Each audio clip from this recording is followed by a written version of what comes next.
All right. Mr. Grimes, I'm ready when you're ready.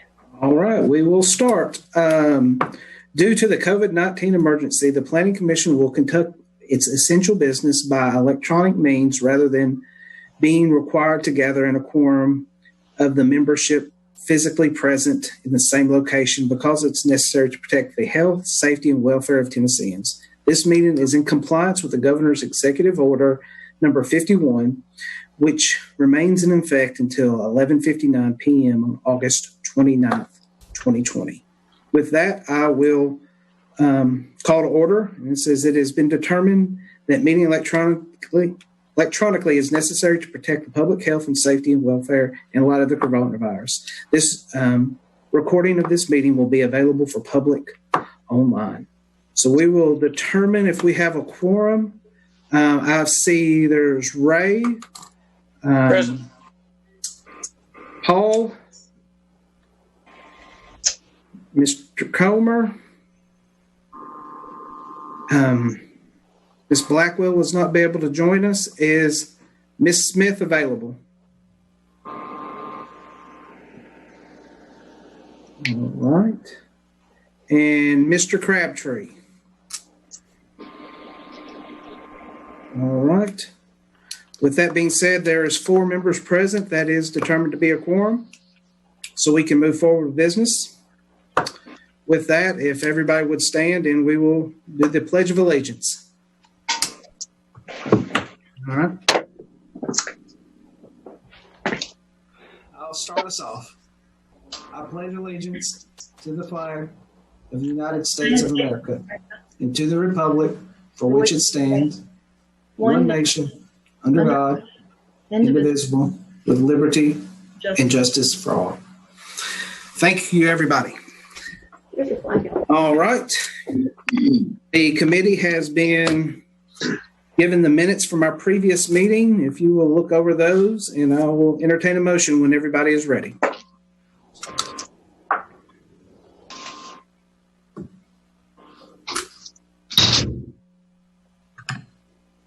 Motion to approve the minutes. Second. All right. We have a motion and a second. I will give a roll call vote. Mr. Noes. Yes. Mr. Schwerber. Yes. Mr. Noes. Excuse me. Mr. Comer. Sorry. Yes. And mine is a yes as well. That is a 4 yeses, 0 no's.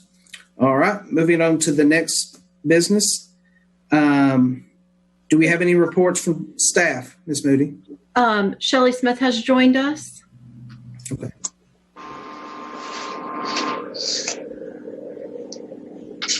All right, Shelley, thank you. The only thing we have gone through is we've just approved the minutes, Shelley. Yes, so sorry. I had some technical issues with the iPad and the link. Sorry. No, it's not a problem. My son tried to sign in for Tullahoma City Schools. All right. Ms. Moody, do we have any reports from staff?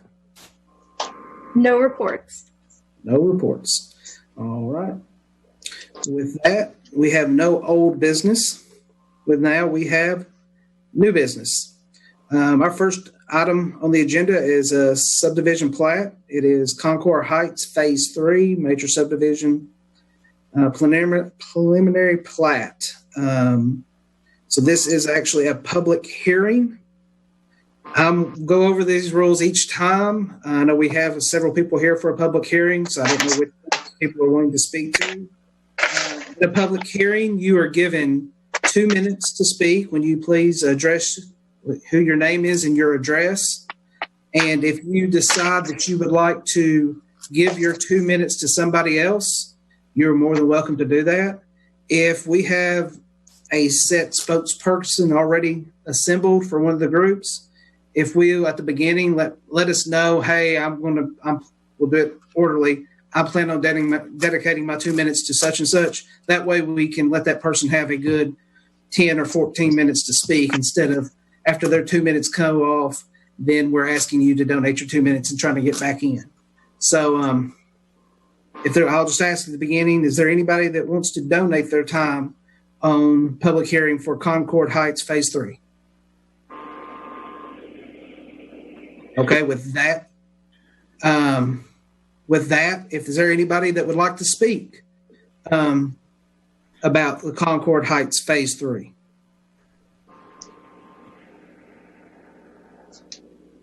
With nobody stepping up, I will close the public hearing on Concord Heights Phase 3, and I would entertain a motion to open discussion. I'll make a motion to open discussion.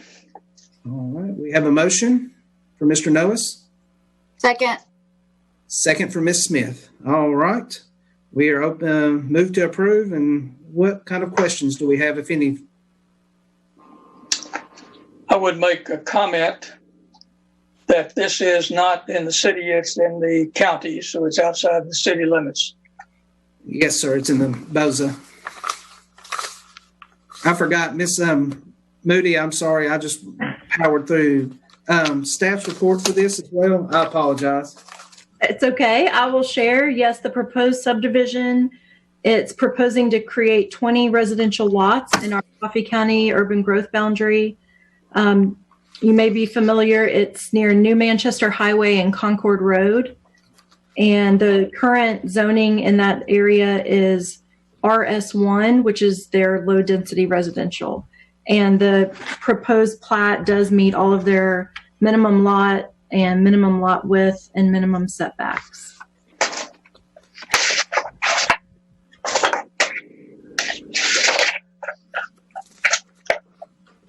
All right. Any further discussion from the board? I just add in that I agree with I wanted to concur with the city engineer's recommendation for at least a drainage study.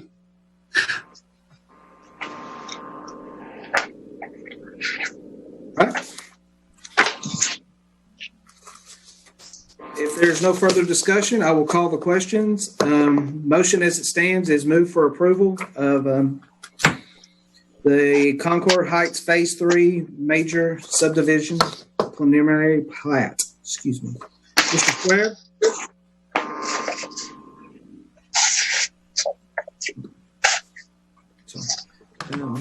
Paul, your vote? Aye. Here, yes. I'm sorry. Okay. Mr. Noes? Yes. Comer? Yes. Ms. Smith? Yes. And I will vote yes as well. That is approved. All right. We will go to another public hearing, site plan. This is Real Wood Product Site Plan. Before we get started, I'm going to let Ms. Moody speak on anything on the staff report. And go ahead, Ms. Moody. Yes, I'd be happy to. This is located at 152 Freeman Street within the city limits. It's an existing business, and they're looking to add an additional large square footage storage building. This is a business you might be familiar with. They take oak barrels, from our distilleries, and they repurpose them into planters and tables and all types of different wood products. But they're just adding a 5,760 square foot accessory building. It'll be covered to protect these from the elements, but it's open sided, and really no other changes or additions to the property, but they will be bringing the site into compliance with our landscaping ordinance. So they submitted a landscaping plan along with this site plan.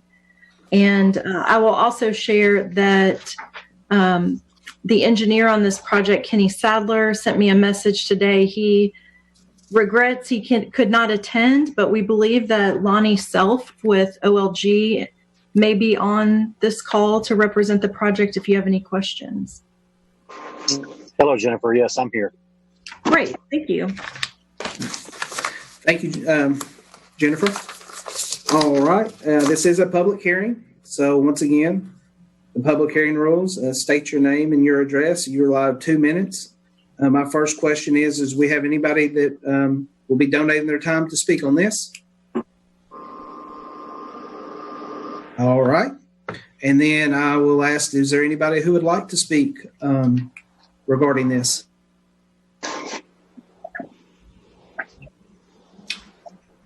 All right. With that, I will close the public hearing, and I would entertain a motion to open discussion. Move to open for discussion. Second. All right. We have Mr. Noes and Ms. Smith, and our motion is that we open discussion for this. All right. Any questions from the board? Jennifer, just for clarity, this is not a Dollar General retail store site plan, correct? Thank you. I just noticed that error on the project title. It's Heritage Barrels Real Wood Products. Okay. All right.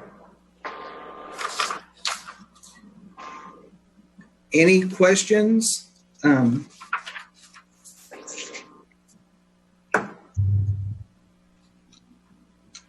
If there are no questions, I will. Is there a question? Does somebody have one? Yeah, I mean this is consistent with the land use plan and zoning, correct? It is. Okay. I didn't catch that earlier. I'm sorry if I missed it. All right. Any other questions? Sounds like a great addition to small businesses here in Tullahoma. Good. All right. If that's the case, I will call to the question. Move for approval of this particular site plan for the Real Wood Products site. They're on Freeman Street. I will do a roll call. Ms. Smith? Aye. Yes. Mr. Comer? Yes. Mr. Noes? Yes. Mr. Schwer? Yes. And I will vote yes as well. That will be 5-0. Moving on to the next. Another public hearing. All right. This one is for a zoning map amendment. This is a request, the rezoning of 3 parcels, 713, 715, and 717 of East Lincoln Street from general commercial C2 to high density residential R3.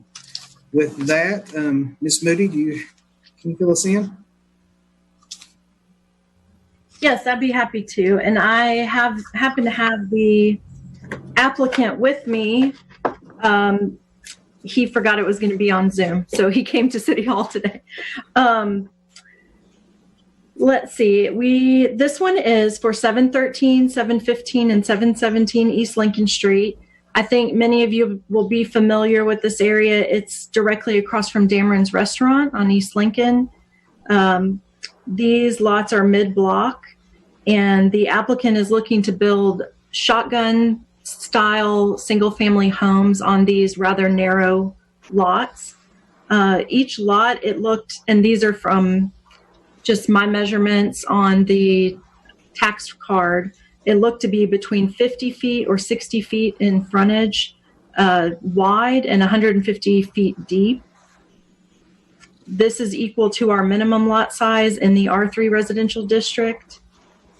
And general commercial district C2, which is the current zoning, does not have a minimum lot size. All of these lots also have access to an alley that runs along the rear of the property. The applicant is requesting the rezoning to support construction of the single-family dwellings, following the shape of the lot. He indicated the proposed homes could be 1 or 2 stories in height, and the combination of the 3 parcels are 0.6 acres in total. They're currently undeveloped, vacant land. Immediately on either side of this, the properties are residential in existing use. They're zoned commercial. There's a mix of zoning in the area. I tried to give you a good overview of that, and then also I think the maps illustrate that for you, that there's already a mixture of R3, C2, there's nearby R4 in the area. Some of the homes, regardless of the zoning, they do appear from the street to be single-family homes. And so this was an interesting one, I think, to look at, and I'm very interested to hear your discussion. My recommendation was that you consider approval, because I do feel that the proposed amendment is small scale, with it only being 0.6 acres in total with the 3 lots. And that while it is inconsistent with our adopted land use, which designated the area for general commercial, we've looked at this before. The land use plan really took that entire corridor and designated it as commercial. And many of the existing uses are residential in nature. And we have discussed many times the need for more housing and infill in these residential areas. And I thought that maybe we could look at it from that perspective. And then I think the high density request is only because of the minimum lot size. Lots that small would only be allowable in the R3 residential district. Okay, thank you all. Any questions you may have? Thank you, Ms. Moody. All right, this is a public hearing. Once again, we will open it up to the public. Please state your name and your address. You're allowed 2 minutes. Right now, is anybody going to be donating their time on the rezoning of 713, 15, 17 East Lincoln Street? All right. Does not sound like we have anybody donating their time. Does anybody like to speak on the rezoning of those parcels? I would be glad to. Okay, I think the applicant would like to speak. Hold on 1 minute. Okay.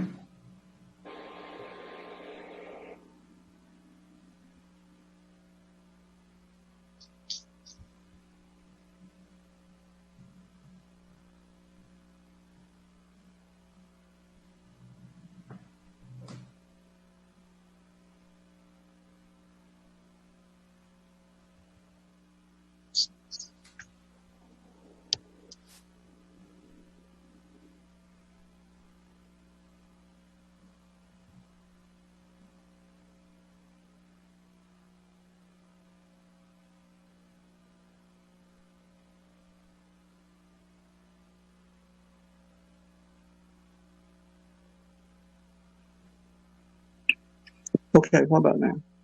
Yes. Yes, sir. Okay. I have owned this property for a long time and have had it listed several times as commercial property. And I have not, I've had it probably 10 or 12 years, maybe. And I have not had the first person that was interested in building. So I decided I need to do something with the property.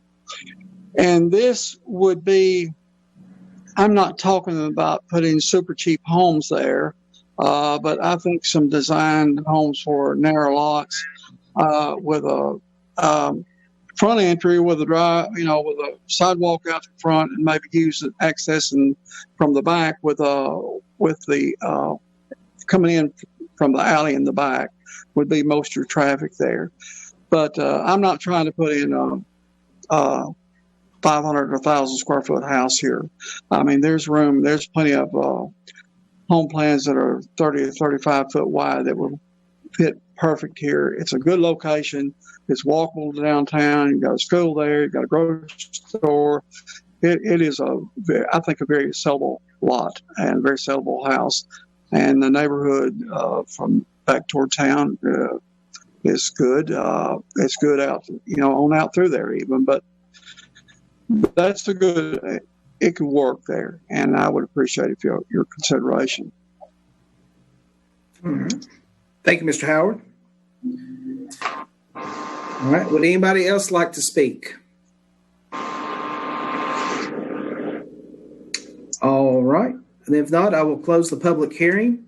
I would entertain a motion so we can open discussion. This is just our recommendation. This is not an approval. So. Open the motion for discussion. Okay. Second. All right. We will go forward. That was Mr. Noes and Shelley Smith with the second. Sound down. I'll turn mine back up. I'll mute. I'm muted. All right.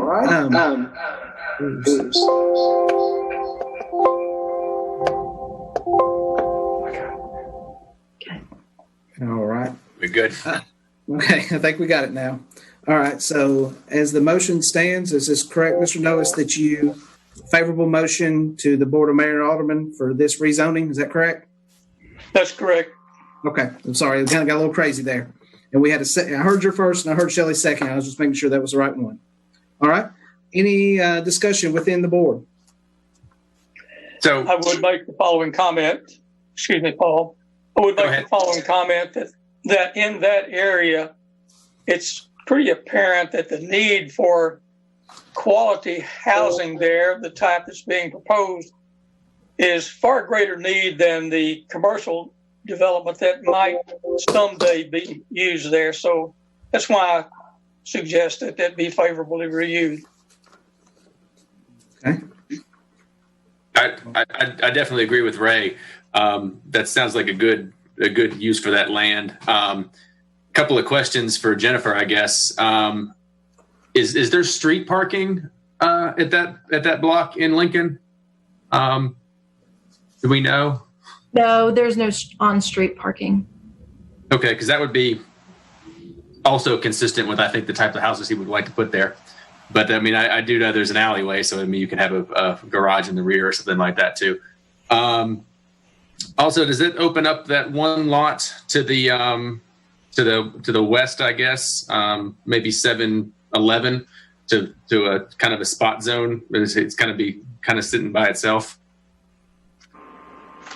I agree. I think I tried to point that out in my comments that it would be better if that property were to join this request. I mean, in my opinion, I would think that would just like make the whole block R3. But you know, that's not for me. Anyway, I wasn't able to reach that property owner, but the existing use there is residential. yeah, Yeah. I kind of thought. I would guess that the property owner may not be aware of our code and how the underlying zoning could be detrimental to that owner being zoned commercial, but with an existing home on it. If there were even a natural disaster or something that occurred that destroyed that home more than 50% of its value, it would not be able to be rebuilt. And so if I'm able to reach that property owner, I'll try to inform them and see if they want to seek the rezoning. I will just jump in real quick and just concur with Ray that the demand here is what it is, and that developers and property owners, they will, this is a natural demand. This is a very organic development, in my opinion, and I think this density is appropriate.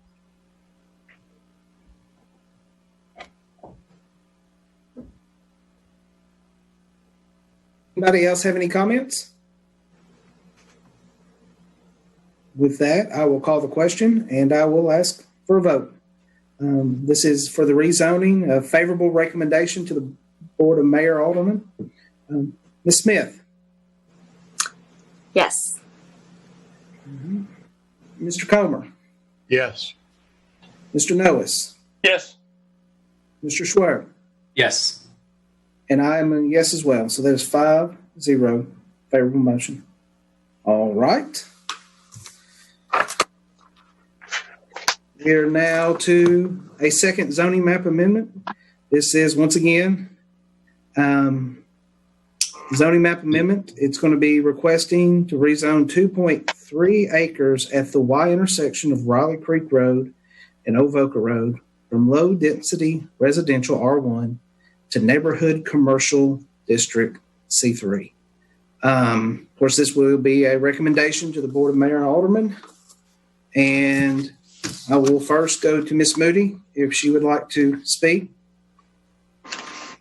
Sure, I'd be happy to. This area is presently zoned R1, our low density district, which allows single family dwelling.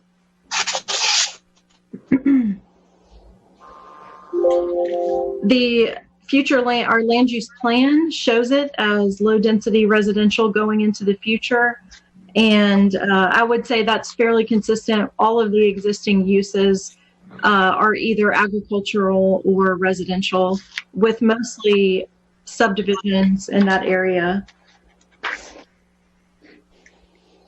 So the applicant is requesting some type of small scale commercial development. Obviously, it's only a 2-acre parcel. So it would be something small scale, something to serve the neighborhood, and request that we look at the C3 zoning. Our C3 zoning district is our only mixed use district that allows for some residential use and some small scale neighborhood commercial. As you're aware, we have not, while we adopted that zoning in definition, we have not done any land use studies or updated our comprehensive plan to indicate where that zoning district would best be applied in the city. At this time, because of those circumstances, the existing character, the land use plan, and the fact that we haven't done an updated land use study in that area, I'm not able to support this request. Okay. Thank you, Ms. Moody. All right. Chad, I'm sorry to interrupt you, but I'm wondering, because I live directly downstream from this, do I need to recuse myself because I'm a property owner? Just that would be affected maybe in some way. I'm so sorry. I'm not real clear because I may have a vested interest in this. I know that we're missing Miss Blackwell today, and Jennifer, do you know if it's not actually my property? Is that appropriate? This would be my first time in this circumstance. No. Well, I know we have the city attorney just now joining us. Okay. I don't know if you want to give him a chance to comment on your question. Okay.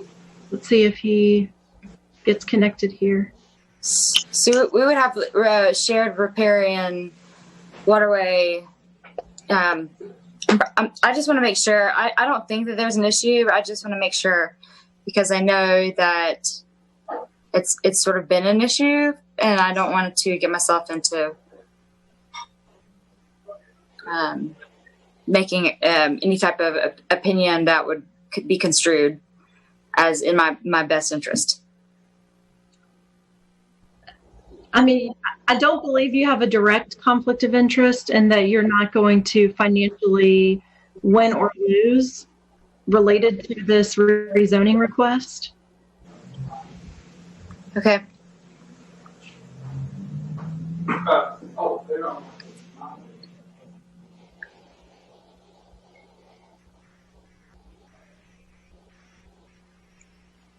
Mr. Worsham trying to get on.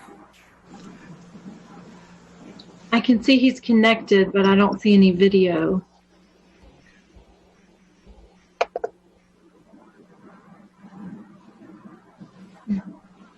Well, we can go ahead and open the public forum of this. Okay. And if we can get him connected, then we can re-ask that question. Just let me know if I need to refuse. Yes. Thank you.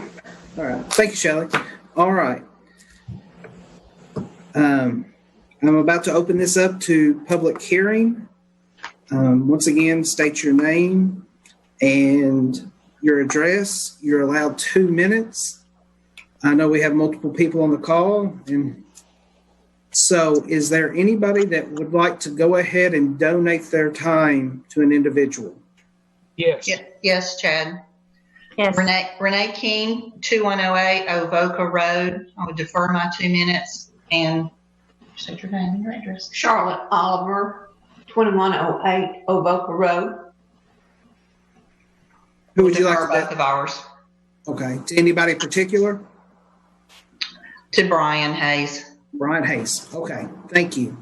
All right. I heard somebody else. Yes. Lee Yoder, 101 Fairways Boulevard West. I want to donate my time to Brian Hayes. All right. Mr. Hayes, another 2 minutes. All right. Anybody else? Yeah. Derek Docks, 2102 Avoca Road. I'd like to donate my 2 minutes to Brian Hayes as well. All right. There's another 2. Anybody else? Melinda Yes. Tan.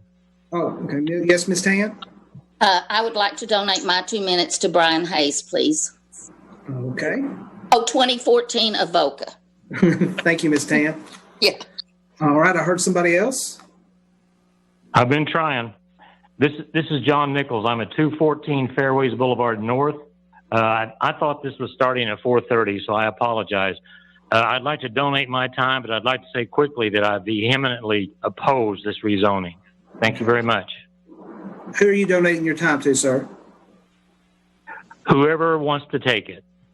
Yes, Brian, you've got a bunch already. We'll just put it right there with you, sir. That's fine. I've got to go to my meeting. Thank y'all. Okay, thank you. All right. Anybody else like to? Oh, okay. Yes. Joyce Heber. Yes. I live at 2105 Avoca Road, and I would like to defer my 2 minutes to Brian. Anybody else? Yes. Ginger Ennis. Oh, Ginger. All right. 109 Fairways Boulevard North. To Brian. Yes, I'd like to defer my time to Brian. All right. Thank you, Ginger. All right. Anybody else? Yes, Christy Hayes. You got one more about the moon. All right, Miss. All right, Christy Hayes. Can you 2106, and I'd like to defer to Brian Hayes, please. All right. Anybody else? Just Adam Moon at 2100 Avoca Road. For what it's worth, I'll give it to Brian. Okay, 2 more minutes for Brian. All right. Anybody else? Cecil Bowler, 201 Fairways Boulevard North. Yield my time to John Miller. To John Miller. Okay. Mr. Miller. Anybody else? All right. With that, Jennifer, did you keep up with how many 2 minutes for Mr. Hayes? I did. And I also want to share that I received a petition, and I have letters also to read into the minutes. So okay. It's at your pleasure. Do you want me to do that first or second? I will go ahead and let you read your minute. You read it into the minutes, please. Okay. This letter is from John and Melinda Tant. Ms. Moody, please be informed we're strongly opposed to the rezoning of the undeveloped two-acre tract at the Y intersection of Riley Creek and Avoca Road for the following reasons. It's presumed that this location is targeted for a quick stop convenience store, which is not of necessity or benefit in this residential area. The entire area surrounding this parcel is private residential on 3 sides and farm acreage on the west side. Such convenience store of this type is already located within 1 mile of the residential area. 2, this location has proven to be a traffic hazard due to the volume of current traffic traveling at speeds exceeding the speed limit, especially during inclement weather. A state traffic study dated June 6, 2019 confirms this condition with recommended options for reconstruction of this intersection. I do not feel this study is fully accurate because the following stated data. Turning movement traffic data. Counts were collected at the Avoca Road and Riley Creek intersection on Thursday, March 21st, 2019. 8 hours of data were collected over a 12-hour period. The AM and PM peak hour volumes. Traffic volume was less on this date due to this being the first day of the Tullahoma school spring break. Also, a 1-day 8-hour count does not give adequate time does not give adequate amount of time for this study. Traffic counts should have been laid across the roads involved for at least 7 days and then average daily counts made. With the increased number of new houses and new subdivisions located north and west of this intersection, the traffic has increased even since the 2019 study. Third, locating a commercial establishment will increase the traffic level and also present additional hazardous traffic movement in and out of the business. This will also create a more hazardous condition for vehicles entering and exiting residences in this area. We're concerned that a commercial establishment would also affect the property values and resaleability of surrounding residential properties. Again, we strongly oppose the rezoning. We request to deny the rezoning application. I received an email from Cameron Ray, and Sorry, I have a business address, not a home address. It's 925 North Washington Street. I received the letter. I have a lot within 100 feet of the intersection, and I would be opposed to the rezoning for mostly drainage and congestion issues. Commercial development on this property would lead to further congestion, in my opinion, at an already awkward intersection. If you have any questions, please contact me at this email address. And it sounds like he also signed the petition. Another one from Brandon Waller. Sorry, again, I don't have an address for this email. Said, to whom it may concern, recently a neighbor sent me an email about a current rezoning to a neighborhood commercial district. I just want to express my concern about the traffic in that area already, with all of the housing going up in that area. That intersection is already dangerous as it is. I'm afraid that this will only increase the amount of congestion in that area, and I have no idea what is being planned. But as a resident of Somerset, I strongly oppose any more development in that area. I have the petition from the Fairways Community Association. It says, we, the owners of the property within the Fairways subdivision, do hereby register our opposition to the proposed reclassification of the undeveloped 2-acre tract at the Y intersection. Allowing a commercial business such as a convenience market, gas station, or other highly trafficked business to be constructed there will significantly increase the traffic at this already dangerous intersection and pose an undue increased hazard to traffic on both roadways, as well as pose an increased vehicular off-road mishap risk to the Fairways residences that front Avoca Road near the intersection. Furthermore, eliminating the woodlands in that area will exacerbate the stormwater runoff problems that are now being experienced within our subdivision as a result of runoff from the new subdivision immediately behind this proposed parcel. We respectfully request that the Planning Commission deny this proposed zoning change. Attached pages for 41 of our 77 individual property owner signatures collected over a 3-day period. And then, just one more minute.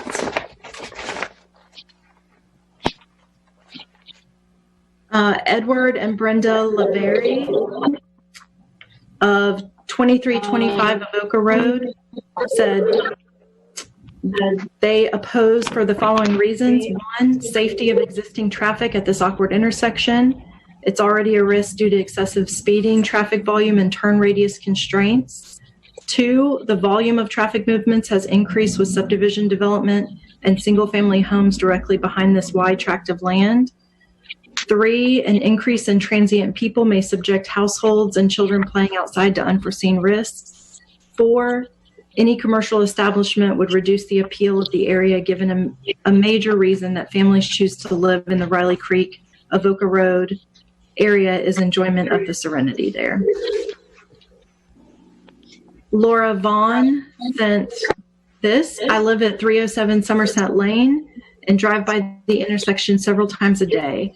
The intersection's already congested, and I feel with an added commercial building, it would make the area overly crowded for drivers. Also, the area is obviously a residential area. Within the area, there's a single-family homes and neighborhoods consisting of Emerald Meadows, the Fairways, Jennings Point, and Somerset. One of the reasons my husband and I bought our home in 2006 was because of the location. The area is close to his work on Kings Lane, but far enough away that it isn't a busy area. Please consider my request not to make the change. Let's see. Beverly Lee at 114 Fairways Boulevard. I understand there will be a rezoning of this property. As has been brought up to the city of Tullahoma in the past, this is a very dangerous intersection with poor visibility of oncoming traffic. Also this morning, I drove to many commercial properties abutting residential areas, and as I knew, but confirmed, there is an abundance of trash surrounding the businesses as well as at the business. It is especially true of gas stations with convenience stores. Certainly, if I were a new homeowner in the Emerald Meadows subdivision, I would be aghast at the possibility of any type of commercial business building abutting my new home in a beautiful, peaceful residential neighborhood. Let's see. Cindy Jones, 2107 Avoca Road.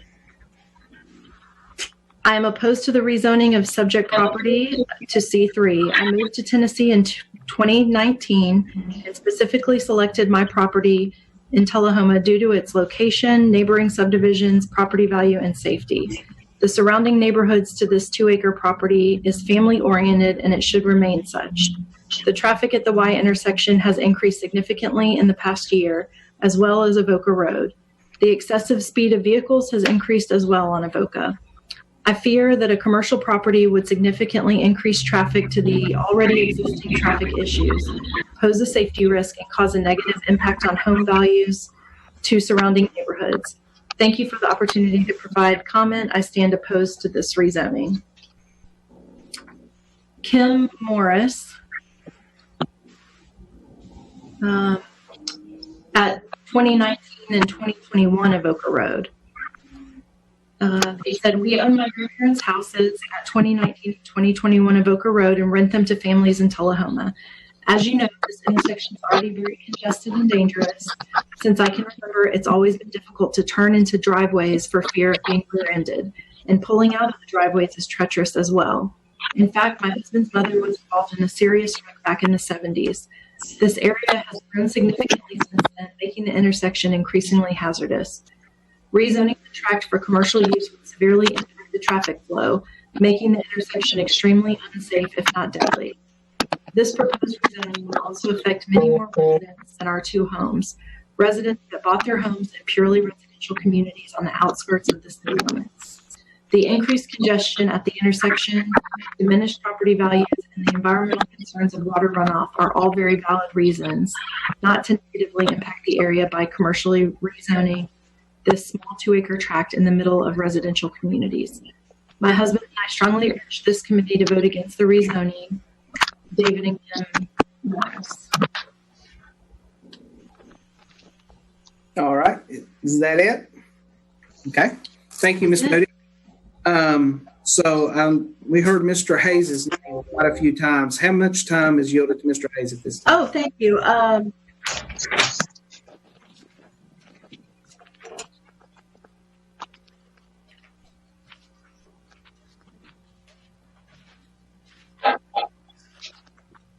trying to find my paper, but I believe it was 10 minutes.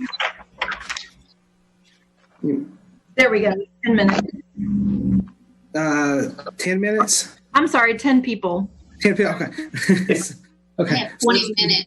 I have 20 minutes. 20 minutes, yes. 20 minutes, okay. 20 minutes, all right. I will start with Mr. Hayes since he's been yielded the most time with 20 minutes. Do you want to speak first? If I may. Chairman?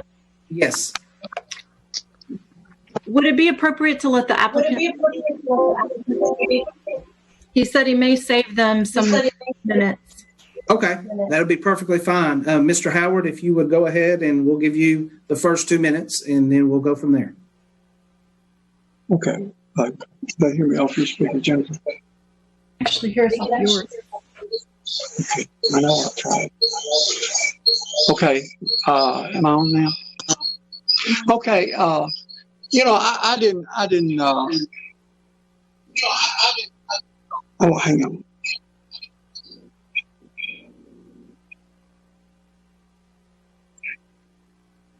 Okay, we were getting some feedback here. My plans for this property's been sitting there a long time also. And there used to be a store, according to some people around this area, that was at that corner.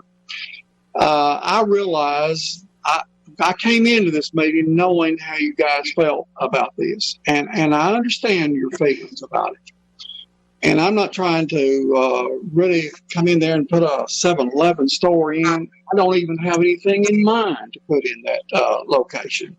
But I envision something in an area that has that many houses around it and more houses coming, I would envision something there like a coffee shop, something. I mean, there's trees there that could be hidden back in.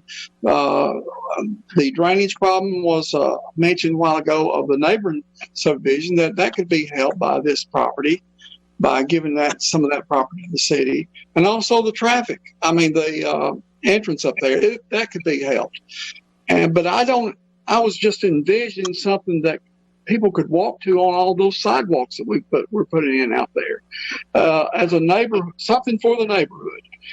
It is zoned for homes right now, which is what I do. But I have done in Meadows, and I've done a couple more in Tullahoma. But I'm not trying to make a bunch of money on this deal. I just think that if the neighborhood wanted something there, like a planned community development would have in Nashville or Murfreesboro or Chattanooga or anywhere else, that the planning commission and the neighborhood could work together to get something there. And what my plans are, if you guys really don't want that, then I have plans already drawn to come in there with I think it's 4 lots. And also at the same time give the city some room to make a better turn onto Riley Creek, and probably some drainage in the back too. So I'm not that hard to work with. I just think that you guys might be missing an opportunity to improve your neighborhood, if I make any sense there at all. But I really think if I lived in that neighborhood, if there were a nice coffee shop or just a very small store there, and not gas pumps and all that, that I think I would enjoy walking up to the little store for ice creams or to get a cup of coffee or a meeting area. But if that's not what you can envision, then I will move on to the house. And that's about all I would have. Thank you.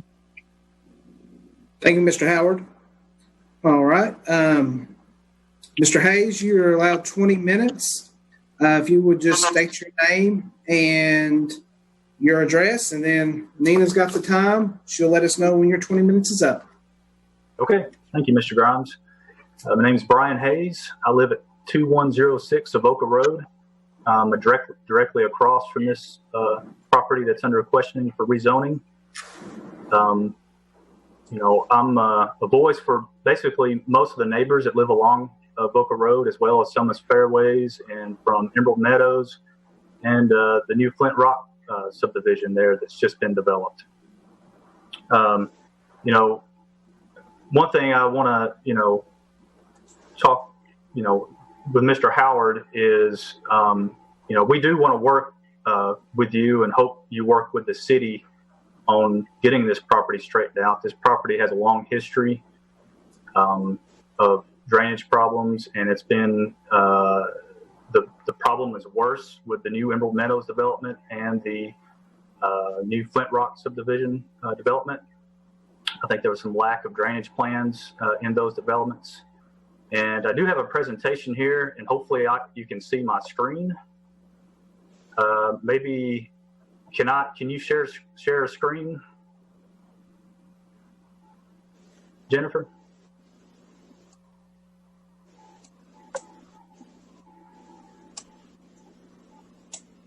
It's shared right now, Brian. Okay. Just let me know and I'll help you scroll through. Yeah, just go ahead and scroll, and I'm just going to go through this. I don't want to take too much time, but I want to get all this entered into record. Like I said, I'm presenting this to be a unified concern from us here on Avoca Road and Raleigh Creek.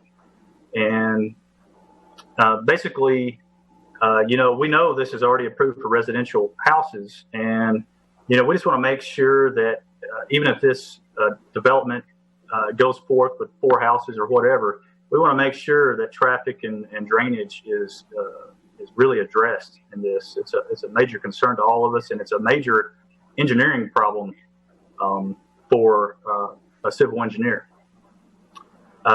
Basically, this commercial property, my wife's from Brentwood in that area, and those areas are getting commercial properties embedded into residential areas. But you're talking about like Publix markets and big, big things instead of little coffee shops and things. And one thing we're concerned about is you may have good intentions, Mr. Howard, but the next person comes along may demolish it and do something else in that area, maybe a gas station or something.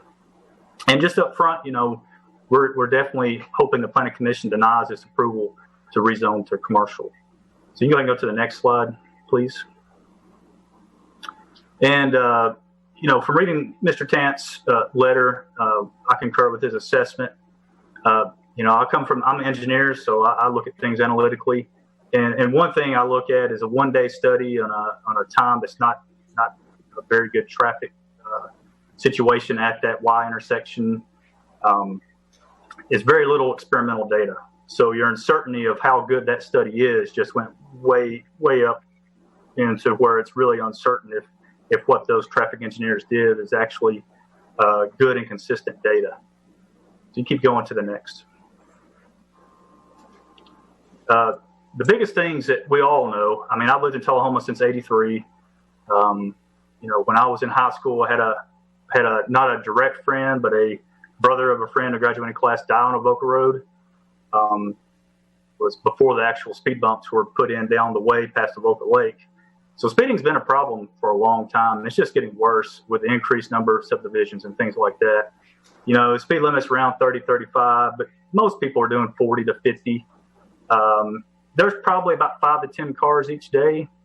That's at least 50 miles per hour by the time they go by my property. So it's not too far down the fort. They usually put it on the accelerator. You hear the engine rev up. And they're hitting it hard. It's very scary. We don't let our kids play in the front yard at all. We do use that sidewalk somewhat, but try to minimize the use of that sidewalk in the front of Avoca just because of the excess speeding. It's probably about a 50-50 split. Raleigh Creek has a lot of speeders, and Avoca Road is actually catching up with Raleigh Creek on how many speeders are going down, taking the Avoca Road split.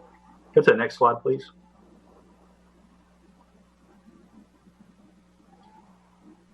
The biggest thing I see is there's just too many centerline crossovers from there. Every time I come in from Avoca going to my house, I'm staying on the right or staying on the shoulder.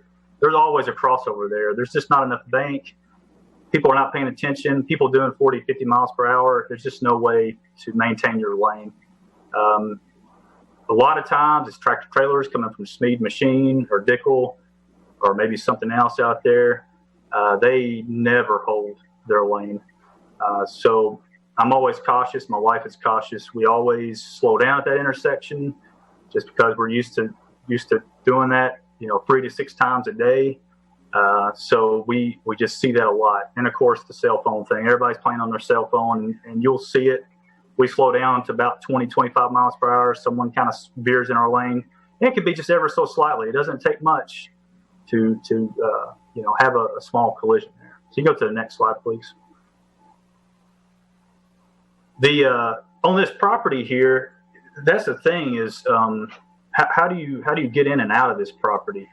We had the Flint Rock down there where they had it was approved. The driveways had to have a turnaround, which works out pretty good because you never want to back out on Avoca Road near this fort. That's just you're asking for a eventual accident or a major issue there if you're backing out. You always got to pull out forward on this road. But what I don't know that can be done cleanly, even with a turnaround in this property, how can these cars enter into Avoca or Raleigh Creek with even with houses here very safely with the existing Y intersection up here? We've said in that traffic study that one of the solutions is a roundabout. We think that's the best solution. I travel in big cities all the time, and those roundabouts are all over the place in high traffic areas, and they work. They make you slow down. So we think, there's a lot of solutions provided. We think it's just a very small Band-Aid on a large problem that needs to be addressed. Other cities are doing this, like Winchester has a new roundabout to address one of their safety issues in the highway there. Looks really nice. You can make this really nice looking and a nice feature for the area. And I think that would slow down the traffic. Probably make some people mad on Raleigh Creek and Avoca Road, the ones that like to do 45 or 50 miles an hour, but I think that would help us out, long-term solution. Go to the next one. The biggest concern I have is this stormwater. I bought this property in 2006. I built my house. I was a general contractor in 2007. It's been an issue for years. It's been kind of bad, but as you'll see here, it just keeps getting worse. Emerald Meadows, they had removable trees. Emerald Meadows has a real good drainage plan. I have it. I've reviewed it. It's a really nice drainage plan. The only problem is some of the houses that's here on the backside that's facing this Y property actually added drainage into that property. Same with Flint Rock. Flint Rock actually added drainage into this property. And so as we see development going further, we just keep pushing water downstream. And I'm of course, the main recipient of it. Miss Renee Keene right beside me shares a property line that gets this water, and then it just flows on back through Fairways. So eventually, all of Fairways gets it and then back into Kings Ridge. Go to the next slide, please. So you can see here, this is just a quick map. It's just showing that there's a large farm over here that's usually planted with some crops. Usually that's the variable in how much flow we get. If it's planted with crops, the flow is still pretty decent, but not as bad. But the times of year that the crops are not planted, it's really bad. So you can go to the next slide, please. And just looking at a satellite image here, the farm is this big area on the left here at Raleigh Creek, that area there. You can see a big drainage ditch there. That's not even ditch, it's just naturally formed, just the drainage. So you can see that very, very well going down into this Y intersection of the property. You can go to the next page, please. So just looking at the storm water flow paths, you have Jennings Point flowing into this property. You have this subdivision behind Grace Baptist, and to the left of Grace Baptist flowing in. All the surface water from this farm. You have a portion of Raleigh Creek that dips down, it flows in, and all flows in down to one culvert that basically flows under the road there at Raleigh Creek and enters this Y property, and eventually exits over and goes under a culvert under Avoca Road into my property. And it eventually snakes its way. I don't have it drawn, but it snakes its way all through Fairways, through the golf course, and back into Kings Ridge. Go to the next slide, please. Basically, Fairways HOA, we had a licensed civil engineer review this. Unfortunately, Mr. Lowndes passed away, and he had poor health right at the end. He's a really good structural engineer and land surveyor, and just really good. So he was really going to try to help us out, and had a lot of meetings with a lot of the developers of these areas. But the one thing, he's seeing here is this, what I have highlighted, this current configuration of Avoca Road and ditch. And this is the ditch that's in the Y property in front of my property, but across the road in the Y property. It basically acts as a detention area. So it's a berm, it's a dam to slow down and retain the water unintentionally. That's just how the natural lay of the land is. And then it enters my 15-inch culvert that goes under Avoca. So basically, when that ditch fills and then that water backs up, then it's eventually going to flow over the road and into my ditch in my front yard. You can go ahead and go to the next slide. So this is just showing the nominal flow. So this is just a nominal flow of how that water goes through that property. So the whole backside of Mr. Howard's property has pretty good flow during nominal rains. So if you go to the next slide. This is showing here just some major events that we've documented. We usually always try to take pictures and videos, and these are just some of the ones that we have starting back in 2009 is the earliest that I could find on one of my older computers. And basically you can see there's a progression. There's a full front ditch with just a small sheet flow over the Avoca Road. Then when you get down into 2015, that turns into a full ditch and then a large sheet flow. And then the Y property starts to flood. Now we're up in 2019 and we get the full ditch, a large sheet flow over the Avoca Road, the Y property flooded, and my front yard totally floods. So we've got a progression that's getting worse. So if you go down to the next slide, here's just showing one in May 1 and 2 of 2009. I went back and looked at some history, and this is when Emerald Meadows is probably not fully developed. Flint Rock's not even in the radar. About an inch of rain fell on May 1st, so the ground was saturated. Additional 1/10 of an inch fell on May 2nd. If you go on the next slide, you can see what the results are. There's the full front ditch, and there's a small sheet flow coming over from the Y property across from my way on the right. So it's breached that unintentional berm that's on the Y property. So if you go to the next slide, you can see that 2009 flow. I've added like a little pool there because that's water starting to build up and doing just a small sheet flow. Going over Avoca Road, cars have to marginally slow down. Most of them just shoot right through it and have a rooster tail behind them. Go to the next slide, please. On Christmas Eve and Christmas of 2015, Emerald Meadows is a little bit more developed. Flint Rock's still not developed. We had no rain on December 24th. Then we had almost 0.86 inches fell on December 25th in about 70 minutes Christmas morning. So if we go to the next slide, you can see we have the large full sheet flow of water coming over Avoca Road. Looks like a dam with a spillway going over.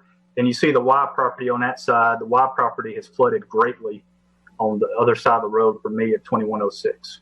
Go to the next slide, please. This is just a video. You don't have to play it if you don't want to, but the Planning Commission can review that video if needed. It just shows the the force of the water coming over the road. Next slide. So you can see the 2015, we've got larger flooding and we got more sheet flow. So we've increased this flow, and my guess is due to more flow coming from Emerald Meadows at the time, being more developed. Okay, next slide. This is coming up a little bit more closer, March 8th and 9th of 2019. Emerald Meadows has more houses. Flint Rock is developed now. We had about 4/10 on March 8th, and we had 2 inches fall on March 9th over a 7-hour period. So if you go to the next slide, you can see we have a full ditch, hard, full sheet flow coming over that road, and my yard is a lake. It's all the way up to the front porch, and the Y property is fully flooded. So we just keep getting worse. Okay, next slide. So now we have more flooding on that Y property, and I'm not for sure. I don't go in behind the property. I'm sure that's flooded out pretty good too, but I don't ever feel comfortable going back there. And now we've got a pretty good hazard in Avoca Road, and then my whole front yard is flooded, and it's encroaching on Miss Renee King's property as well. Next slide, please. This one I would like to play if you could. This is showing a couple of trucks going by. If you could play that. If not, no problem. Unfortunately, I don't think I can. I had tried this open with Google Slides. Oh, yes. If you open with Google Slides, it will not work. That's right. Okay. But eventually, I would like the Planning Commission to review that. It shows 2 cars about colliding there because that hard, full sheet flow, it's a great amount of volume of water on that road at that time. And there's just no warning. If you're not from around, even if you're from around there, you're not expecting that. Go to the next slide. So I'll just conclude there. We have a long history there. I think there's got to be some expert, some engineering firm that needs to study this and get this under control, especially if we have the trees removed from this Y property development. You're going to increase the stormwater even more because you don't have roots absorbing the water. You have hardscape surfaces. It's going to generate more runoff. So there's got to be a real good detailed drain study, stormwater drain study to kind of figure out what can you do. Otherwise, taking those trees down, developing 4 houses there, even residential, we know that can be done, but we're really recommending that we get a real good drain study there before the plat is approved. And just to reinforce, we all, the Avoca Road neighbors and Raleigh Creek neighbors, the commercial rezoning should not be approved. And that's all I have at this time. Thank you. And thank you, everybody, for deferring their time to me. Thank you, Mr. Hayes. You're welcome. All right. Public hearing is still open. I know that Mr. Miller got 2 minutes, so that would mean he had 4 minutes. Would you like to speak, Mr. Miller? I just wanted to add to the petition we submitted. We had 41 sign it, and I turned it in Friday. I had 3 more petitions delivered to me after I turned in to Jennifer on Friday. So that's 44 of our 77 residents strongly oppose. And Brian did a great job with his presentation. All right. Thank you, Mr. Miller. All right. Would anybody else like to speak? Yes. Okay. Yes, I would. Yeah. My name is Jeff Rowe. This is my wife, Allison. We actually live in Emerald Meadows. We live in one of those properties that front the barely 2 acres that you're talking about. So we are opposed to that development most strongly. Couldn't agree more with the things that Brian was pointing out. We're on the other side of all that. We don't have that flooding, thankfully, today. But I'm opposed to it for a couple of different reasons. One is, you've heard multiple times, there's a question about the intersection. I think before any development, I can't stop him from building houses, but any development, that intersection should be resolved. That's number one. Number two, anything other than residential is not consistent with this area. I think you've probably heard there's probably a sum total of 100 people, Mr. Howard, that say they don't want that in the area. So, I mean, that's something I think you should think of. Also, and that what the presentation about the flooding, I've driven over there when there's probably 6 inches of water on the road, something like that during those times that he was pointing out. And there's a creek back there. It's a full-blown creek.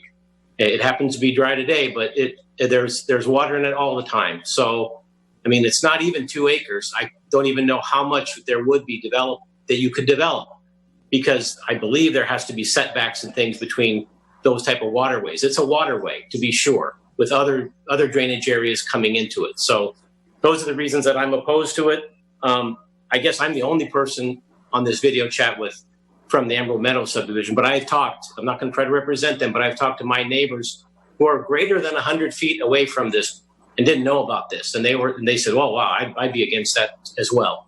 So I'm not trying to represent them to you. I'm just saying there's more people than just myself in Emerald Meadows that do not want that certainly rezoned, let alone built. Thank you. Thank you, Jeff. Allison, would you have anything to say, or are you okay? No, I appreciate the sentiment Mr. Howard has on that property, but until we resolve those issues, I really feel strongly that we should not move forward with that rezoning until these issues are resolved. Thank you very much. All right. Is there anyone else that would like to speak during this public hearing? I will if I can get it on. All right. Okay. All right. Okay. The thing I would like to say it's about the Emerald Meadows subdivision. I put that in. That was a very well engineered. 90% of that water off of Emerald Meadows flows back to detention ponds on the other end of the property. Emerald Meadows has almost nothing to do with this property. Now, there might be some, I didn't develop the ones along Riley Creek. I mean, Avoca Road there, those homes there. But Emerald Meadows has almost nothing to do with this property that I can see. There's all the water flows the other direction. And that's all I would have. Thank you. Any other public comments? All right. If that is, I will close the public hearing, and I would entertain a motion for zoning map amendment 238, requesting the rezoning of 2.3 acres at the Y intersection of Raleigh Creek and Avoca Road from R1 to C3.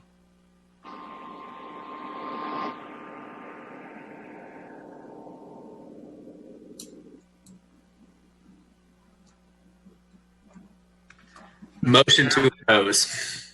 Motion to entertain for discussion. Is that Wait. So we have the motion from Mr. Schwer for to oppose. Do I have a second? Second. All right, Mr. Comer's a second. Before we start discussion, was Mr. Worsham ever able to sign on?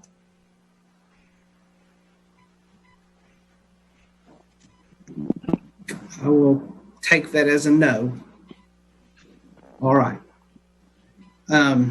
Shelley, I will leave that up to you, what you decide. I'm certain it's a non-issue. I just wanted to make sure. Okay. All right. So discussion is open for us to send a unfavorable for this rezoning to the Board of Mayor and Aldermen. Any discussion within the group? I have a question. I'm sorry. Okay, you're fine, Shelley. Jennifer, I don't have the subdivision requirement regs in front of me. For the PUD? Do we have a minimum acreage requirement? I know a lot of the communities that I've worked in, to have a planned unit development, the minimum acreage would be maybe 5 acres on average. I don't recall. Okay, I always do this to you. Sorry.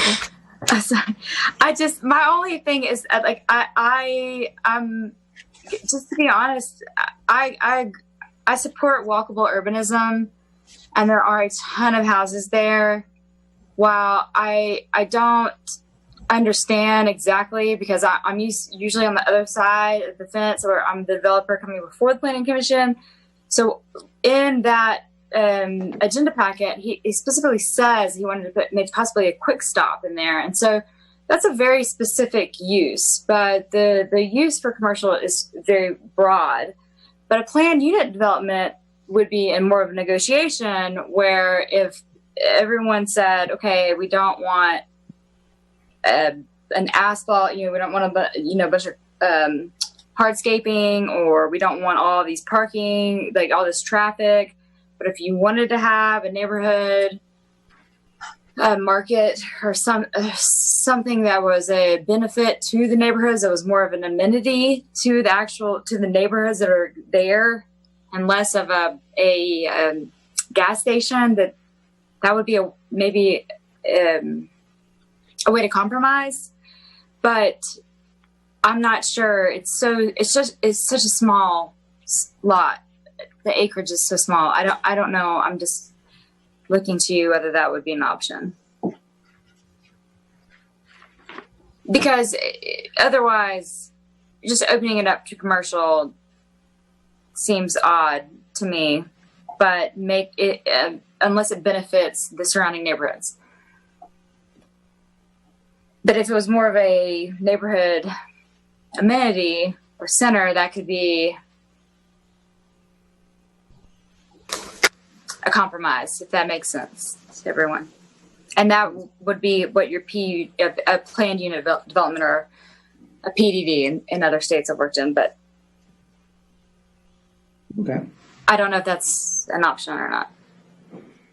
Thank you, Shelley. Anybody else have a comment upon? One additional comment that I would make is that while I don't know off the top of my head I don't recall there being a minimum lot size for a planned development. I know that our commercial districts do not have a minimum lot size. So it lends me to think that we would not have a minimum lot size for the planned developments. Thank you, Jennifer. Paul, did you have a question? Yeah, I was going to say that it's this is definitely not consistent with the land use plan, and really, in my familiarity with the intersection back there and stuff like that, it's a really poor location for something like that. With Shelley, definitely support walkable urbanism with something. It would be nice to have something back there, but that is definitely not the place for it. I kind of, Brian did a really good job with this presentation. From my being back there with the riding my bicycle back in that direction, you can tell that there is a lot of heavy braking going towards that stop sign, just from the speeding that happens out there. In my opinion, it's known too high, but that's like the worst part of the road in all of Tullahoma is that little spot right in front of that stop sign. On my bicycle, I'm on the center line just to avoid the potholes. But anyway, I'll quit my griping. I think that this is inconsistent with the land use plan. I'll move on. And I respect that. I would just say, if it was possible to do a planned unit development, then you could negotiate maybe the parking requirements so that, again, I think the key word would be walkable, and more if it was more of a neighborhood amenity that supported biking and walking and made more of an emphasis for the type of use that you feel necessary there. Yes. Definitely agree. It's just there's that little portion of land. I don't see anything safely coming out of that in that realm. All right. Thank you, Paul. Thank you, Shelley. Mr. Noes, did you need the floor? I guess I need to weigh in on this, Mr. Howard. I'm probably more familiar with this intersection and make more passes through it than anyone else on the commission. And as far as the drainage issue goes, whether it stays residential, we best keep it residential and build 4 houses on it. I think it's going to be a worse situation for drainage than it would be if there were one commercial building there. So actually, I don't see that leaving it residential is going to do anything to help the drainage issue. I think the bigger issue, as many have alluded, is the Riley Creek Road, Avoca Road intersection there with the poorly planned intersection there with Avoca Road coming into Riley Creek. The city really needs a portion of that Y in order to facilitate improving that intersection there. And I haven't been run off the road there since yesterday with a trailer truck coming down Riley Creek Road, running me over into the ditch in front of the houses there on Avoca Road. So that intersection is a much more critical issue for me than how we zone this property.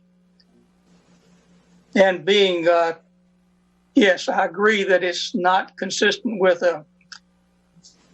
spot zoning and by definition. So I'd have to oppose it on those grounds. But I think we, the planning commission, have a bigger role to play here in deciding how that property is ultimately used. Thank you. Thank you, Mr. Noes.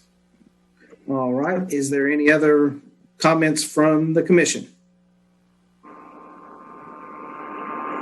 With that being said, I will call the question. And as stated, this is a unfavorable from our commission to the Board of Mayor and Aldermen.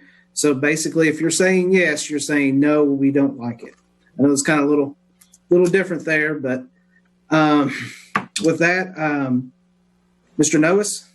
Yes. Mr. Comer? Yes. Mr. Schwer? Yes. Ms. Smith? Yes. And I will vote yes as well to make it unanimous. So that we will send a unfavorable recommendation to the Board of Mayor Alderman for the rezoning of this. All right. With that, is there any other business, Ms. Moody? No, just the Board of Zoning. Our next meeting is Monday, September 1st, 2020. Will that one be in person since we will be out from underneath the Executive Order 51? I believe so. I'll let you know if let me see. I'll let you know if the governor extends his executive order. Okay. All right then. With that, I adjourn today's Planning Commission meeting. Thank you for everybody. Now we have to go into the Board of Zoning and Appeals. So we've ended one. Let's start another. I'm going to call to order the Board of Zoning and Appeals meeting. We have one item to go over, and we have to approve the previous minutes from July 20th, 2020. So we have a quorum. So I will entertain a motion on the minutes. And I hoped that I would have the minutes for you today, and I wasn't able to get those for you in time. Save that for next time then. Yes. All right. So then let's go ahead and move in to, we have no unfinished business, new business, public hearing. It's a variance case, 211. Ms. Moody, would you like to fill us in? Yes, I will. And I believe the applicant is on the phone, available to speak to this item. This is a setback variance request. The applicant is proposing to build an addition onto his home for a 2-car garage. The additional square footage reduced the setback by about 6 feet, so leaving 4 feet between the wall of the proposed structure and the property line. There are several, I've had a long discussion with Mr. Millen about different options, and I would say the primary restrictions with his lot are that while he is in the city limits, he is on a septic system, and the field lines are in the backyard of the property. So he's unable to just extend his driveway and build the garage in the back of his property. Also, I thought it was noteworthy, he does have an existing garage, but we believe it may only be 20 feet in depth. It's barely big enough for the car. He says he has to open the garage door. Once he's in the garage, he has to keep the garage door open to walk around the cars. And he has multiple cars and I believe a boat that he may want to keep on the property. In talking with the building codes inspector and fire marshal, my understanding is that any structure constructed closer than 6 feet to the property line does have additional fire rated materials that can be required, and the applicant is understanding that there may be those increased requirements if this were to be approved. And that's all I have. If you have any questions for me or the applicant, we'll be ready. Okay. Thank you, Ms. Moody. I guess we're open it for public hearing as well. Anybody like to speak on this? Would y'all mind if I spoke? No, sir. If you'll just state your name and address. My name is Richard Millen. You can call me Rick. I live at 201 Larkway Drive. I've lived in this place for better over 30 years, more closer to 33 or 4. Anyway, the question, the reason she was talking about not being able to put my garage behind where I want to plant it, my field lines are back there, and I have just enough room to be able to put the addition on for a garage, but I'm going to have to move my septic tank as it is. And I have room behind where I propose to put this garage to do that.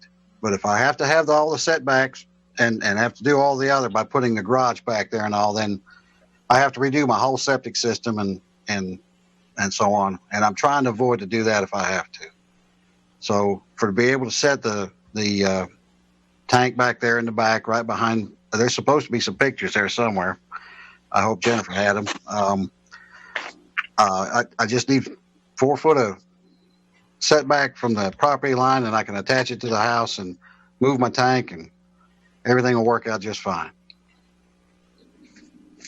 I had Brian out, and I asked him what he would do, and he seemed to think that, that would probably be a good place to put whatever I needed to do right there.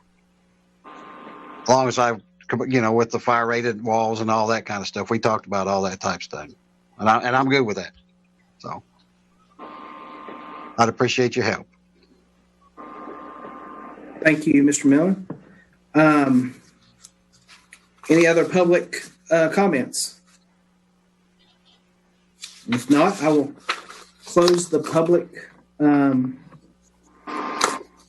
hearing, and I would.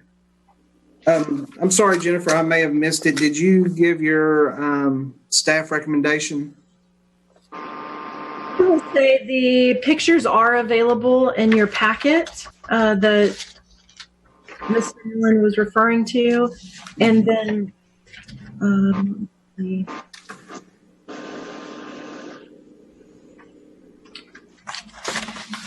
my recommendation is provided as well. I recommended denial of the request based on the following. Let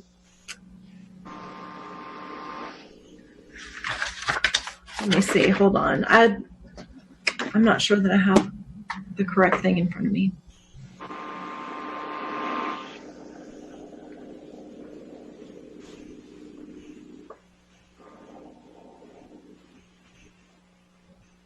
I'm sorry, just 1 second. You're fine.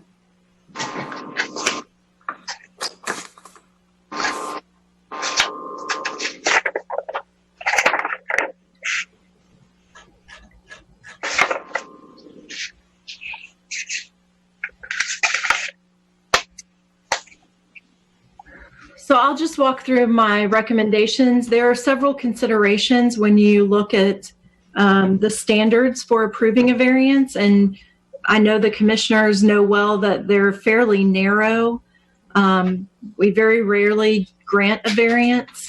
One of the things that we are required to look at is variances can only be granted where special conditions or circumstances such as exceptional narrowness, siting, or topography are involved.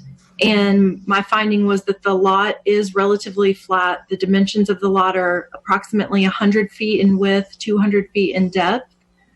I did find the location of the septic tank and field lines are significantly limiting factors. Number 2, variances shall not be granted to allow a use otherwise excluded from the particular district. And structures are not allowed within 10 feet of a side setback in the R1 low density residential district. This is something that I will mention to the Planning Commission. In the R1 low density district, side setbacks are 10 feet. This is different than our other residential districts, R2 and R3, where side setbacks are 5 feet. Now, the size of the lots in R2 and R3 are minimum lot sizes are smaller, more narrow lots. So I think that that was intentional. Also,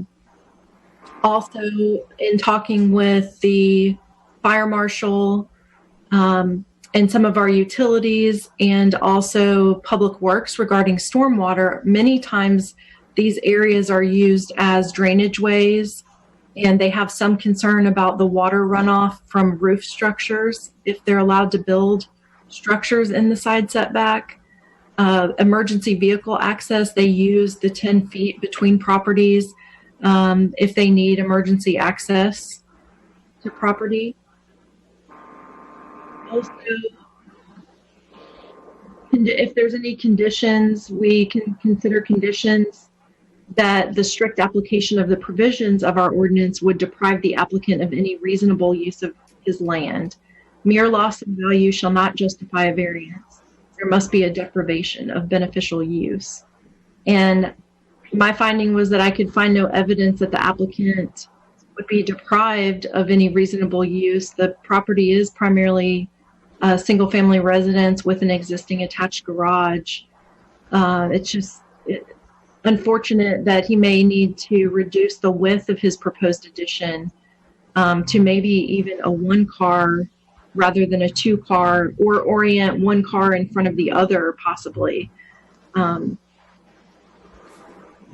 Any variance that's granted under the provisions of this section have to be the minimum adjustment necessary for the reasonable use of the land.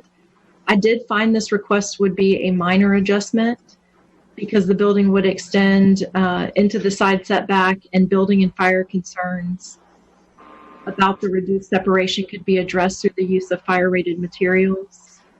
It's unknown at this time without a site plan whether or not there would be drainage or stormwater concerns with allowing the structure in this area. If there were concerns, they would need to be addressed.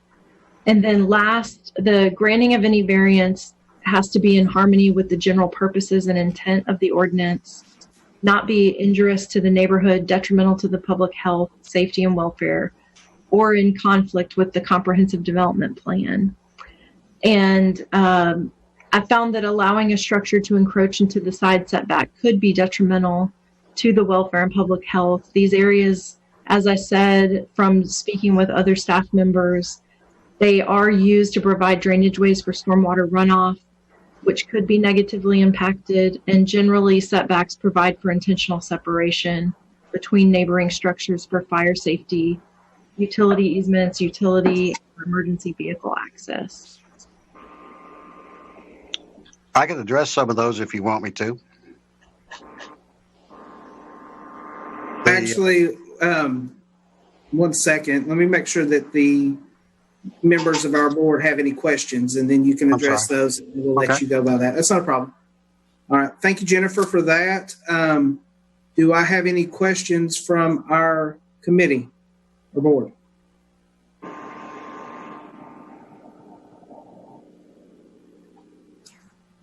All right. There are none. Okay, sir, if you want to go ahead. Yes, my lot drains from where I'm going to put it. It will drain to the front from where the building would be. It would drain to the front yard, down into the street, and go to the ditch just down the hill. I live on kind of a slope lot anyway.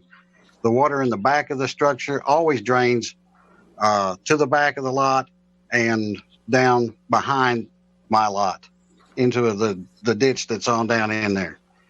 And the neighbor's yard does the same thing. It all comes, and there's only one neighbor higher than I am on this ground, and it all drains to the back, and it all runs down by my fence in the back.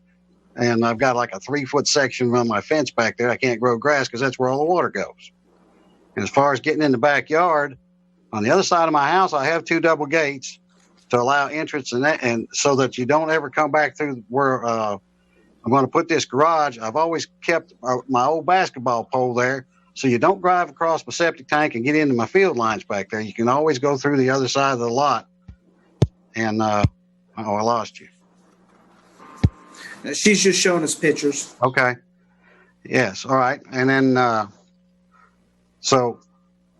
there's plenty of access for utilities to go down through there. And the only thing that goes down through there is my electricity. And it cuts across right there where you see my meter box. That would be where it comes, that stops. Anything else is just Bell Telephone in the back. Now, I want to build from the basketball post. I'm going to take it out and to the fence, from the house to the edge of the driveway right there, which is so I can move my tank into the backyard and I can finally have a garage that I've not had since I've lived in the house, because nothing fits. Now, if I move everything to the back behind the fence right there, because that's where all the 10-foot requirements would come into, then I've got to redo all my septic system and the whole bit. And that, I know there's been other places in town that, that people have asked for just a minor setback. I'm not asking for a whole lot here. I'm just 6 feet's all I need. And 6 feet in that short little space right there means a lot, because when you come by the corner of my house, if I could put it right there, then I don't have to make like an S curve to get into my garage too far. I can move it over just a little, but shorten it up a little, but I can't shorten it too far. 10 feet puts me way over to the side over there, and you just can't make that turn. All right. Nina, have we done a motion yet? I apologize. I think I might have missed that. No, sir. All right. So I would entertain a motion.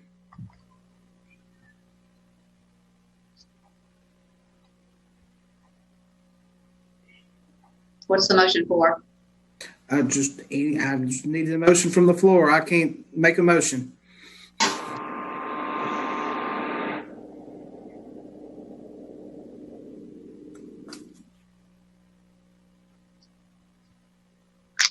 Motion to move to discussion. Is your discussion for approval or? I'm sorry. Motion to.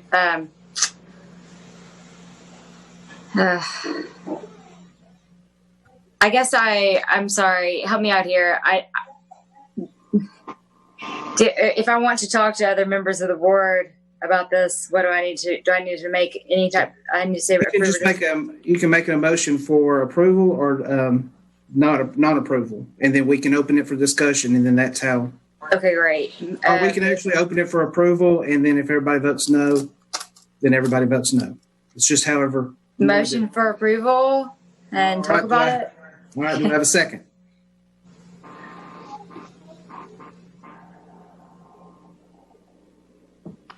I'll second it. Second. All right. We have Mr. Shelley with Smith with the motion for approval, and Mr. Comer with the second. All right. The floor is open. Comments?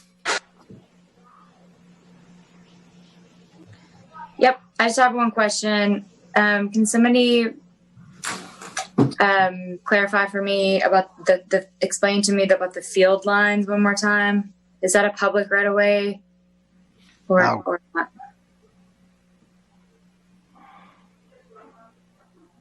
My understanding is that the field lines you cannot build a structure over field lines. Is that a public easement or is it an easement, I guess? Or is it? Field lines are associated with a septic tank. It's how stuff runs off of it. Okay, that's associated with septic. I just want to make sure when you said field lines, it was not a utility easement of any kind. Just that's septic. Okay.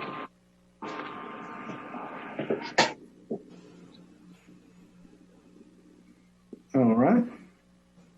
Is sewage not available? City sewage? Not at this time. This whole subdivision in here I live in is all on septic. The city came through many years ago, and our system was 10 years old, and they wanted to put the pressurized system in that y'all have, and the property owners said no, they didn't want that, and so they left us on our septic tanks.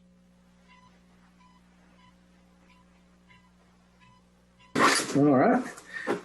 Any other comments from our board? I've already got a structure on that property line that I'm talking about. My shed, if you look at it back there, whenever the original owner, that's not my shed. I didn't put that there. That was put there by the original owner, and the side of that setback is 4 feet already off the line. I went out and measured it over the weekend, and if you're looking at that picture, the right-hand side's already 4 feet off the line. It's already been done. I'm just asking to be able to move build a garage and take that out of the way, and it won't do any. It'll all look the same. All right.